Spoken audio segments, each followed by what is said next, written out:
YouTube family, Auntie is here, Patty Jackson.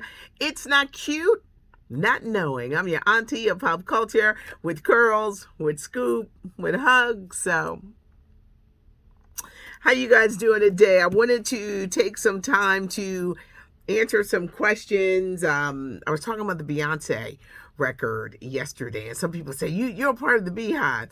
No, I'm not a part of the Beehive. I just know a good song when I hear it, and this Beyonce, Break My Soul, is going to be a huge hit. She's a trendsetter. You can walk around all day and not like her, but that woman is a trendsetter. I haven't always liked everything that she's recorded. I hated Drunken Love. I didn't get that record. I was like, ooh, ooh. But Break My Soul, love it, love it, love it all day long. I appreciate you guys. Keep comments and things like that coming in because I do be like going through the responses. Jussie Smollett, he still says he didn't stage a hate crime, and he gave this interview to Sway over at Sirius XM. He's promoting his movie B-Boy Blues, which is streaming now on BET Plus. If you guys have seen it, let me know. Jussie Smollett says he regrets the 2019 interview he did with Robin Roberts. He says when he watches it now, it makes him cringe. He says he is not exploiting the gay community, and he insists he did not stage a hate crime. He's trying to build back his career, but BET Plus is airing his movie, B-Boy Blues. Chris Brown, always been a controversial figure, but he's talented. I was so glad in a recent interview, he opened up about a lot of things, and people are trying to compare him to Michael Jackson, saying he was better than Michael Jackson. I'm so glad that he told those people to please be quiet. You're talking two eras, two different kind of superstars. There is no comparison, and I hate when people try to do that they better than this, and Chris stays in his lane. Now, there are some people who will just hate him forever because of what happened between him and Rihanna and that brutal beating. Chris Brown is talented. He's got hits. And in a recent interview, he says that he would love to work with Beyonce. Don't know if it'll ever happen, because I do think that he was kind of like blackballed after the whole Rihanna thing. Also, he talked about how Diddy would not sign him to Bad Boy Records. And I often wonder, did Diddy regret that? But Chris has had a flourishing career, and this interview was really good. But he says that he would like to work with Beyonce. Streaming now on HBO Max. Y'all know how I am about documentaries. There's a new one out about Menudo. Menudo, they were a popular Latin group of young boys. Matter of fact, when you turned 16, they kicked you out the group. Had a 20-year span. There were 32 different boys in it, kind of like the Latin boy band. The most famous star to come out was Ricky Martin, living La Vida Loca. Well, there's this documentary, and it's streaming. It's called Forever Young, and it's very disturbing.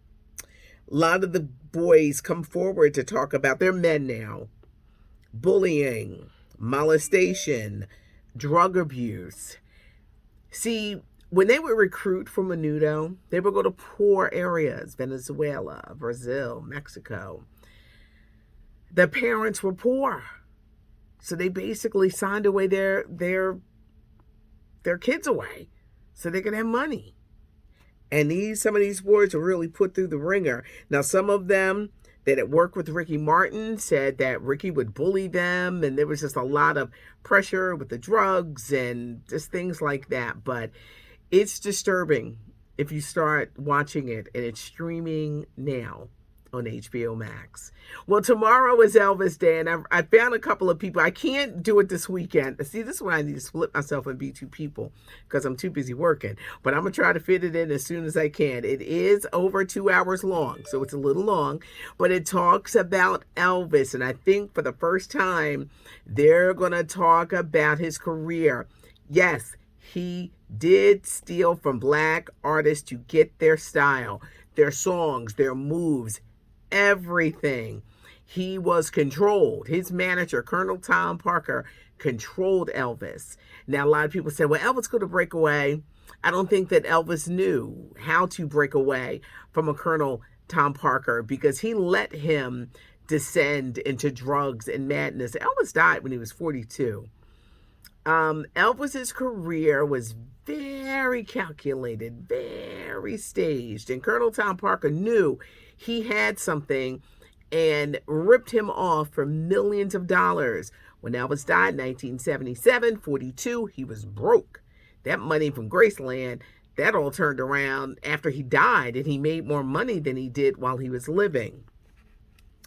I guess I'm a secret Elvis fanatic, and I'm just curious about this story, this tale. He was this poor kid from Memphis who hung around a lot of black people. When people say, well, how he learned to move like that, and how he learned to do this, and how he learned to do that. Austin Butler is playing Elvis Presley, and I just think it's going to give an insight. I know there are some people who are just like, I don't hear nothing about no Elvis, but I'm just fascinating in his story. In his story, his rise and destruction, because so many people took advantage of him, like you see with many stars today. Like you see, because once the 60s, he had to like reimagine himself because the world had changed.